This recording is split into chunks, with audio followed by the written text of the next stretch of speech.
So I was going through my gear and I was looking at repurposing some of it. And at the same time, I was thinking about, okay, what type of handgun that's currently in my inventory should I just take out with me into wilderness areas? I'm trying to do a lot more outdoor stuff, get back to my roots. And I thought, I don't necessarily want to carry a rifle or a shotgun everywhere I go. So what would be a good setup? Well, I was looking at my SD40. SD40 is a good solid gun. If I scratch it up or whatnot, I don't really care. If I get it really dirty, I don't really care. It's still going to work. I don't really have many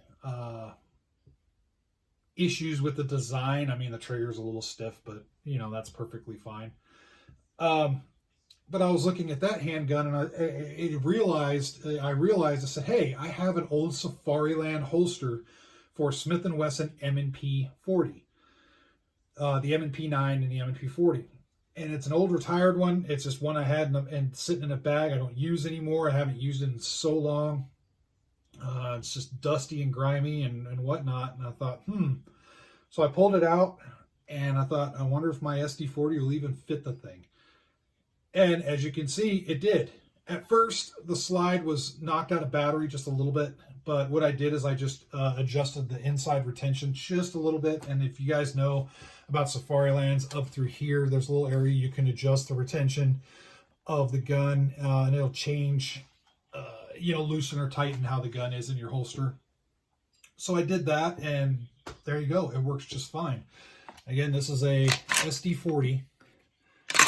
And you can see it retains, has no issues. It doesn't catch on anything. It's not really rubbing. The magazine release is covered just like it would be on an M&P 40. All the retentions work. It just fits really good. The trigger's covered. Everything, the key points about having a gun secured are all met. So I was kind of geeking out about it. And that's why I'm making this video. I mean, maybe I'm late to the bus on this one, and maybe there's a lot of people that are going, well, duh. But I guess I never did a whole lot of research because usually, you look on stuff like the SD9s, SD40s.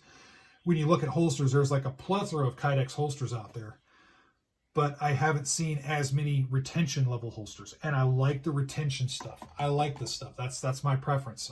Everybody has their own preference. I really think it's important for me. I like to have retention. If I fall in the woods, whatever, if I'm going through thick brush, these retention deals right here are going to help move that brush over the gun because this does stick out from the waist just by nature. This is going to help move those branches and stuff over the gun, not get caught on the gun itself or caught inside the other systems in here. It's just a design that I looked at and said, this design worked well for the urban, so I think it's going to work well for the wilderness. And it does. It really does. So just wanted to show that to you guys. I'm kind of geeking out about it. I think it's kind of cool. Just a really nice option for the SD40. I haven't tried this on a new Safariland. This one is still serviceable. It's still, it still works perfectly, but it is older, so it's a little bit looser, I guess. And I haven't messed with a brand new one, so maybe mileage may vary with a new one. There may be a break-in period. But from everything I can tell, there's no safety issues. Again, there's no encroachment on the trigger. Magazine release isn't getting disengaged. It's not getting pushed out of battery. The retention is really solid. Again, I'm really ranking on that thing, and it's not going anywhere. So it seems to work pretty good. And just in case you're wondering, 180 grain, full metal jacket, flat nose. That's what I'm carrying for the woods. I'm not carrying hollow points. I'm carrying the flat nose because I want penetration. I could talk about that in a different video. Anyway, just wanted to show that. I think it's a neat little holster setup. It's really solid. I do have a belt coming in for it.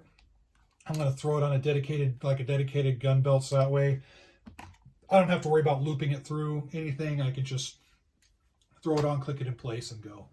So just wanted to show that. Feel free to post what you have for holsters. If you have an SD9 or an SD40, post what you have or what you like. It doesn't matter if they're retention like this or if they're nylon or if they're Kydex or whatever. Just post what you have and let us know if it's working really well for you, because if it does, other people can see that and hopefully, you know, maybe if this isn't quite their jam, because this was inexpensive for me because I already had it. But I mean, Safariland holsters, you're thinking, you know, about $100 to $150 a pop, somewhere around there. They're not the cheapest holsters. So post what you got. It might give people some ideas on some budget stuff if they're looking to carry their SD9 or SD40. So, all right, that's enough yammering out of me. As always, like, subscribe, comment, all that stuff's free. Show your support, and not only to me, but show your support to all the other gun and outdoor and EDC gear and blade YouTubers out there. Show your support by subscribing to all of them as well. I think it's really important. So with that said, I hope everybody's staying safe.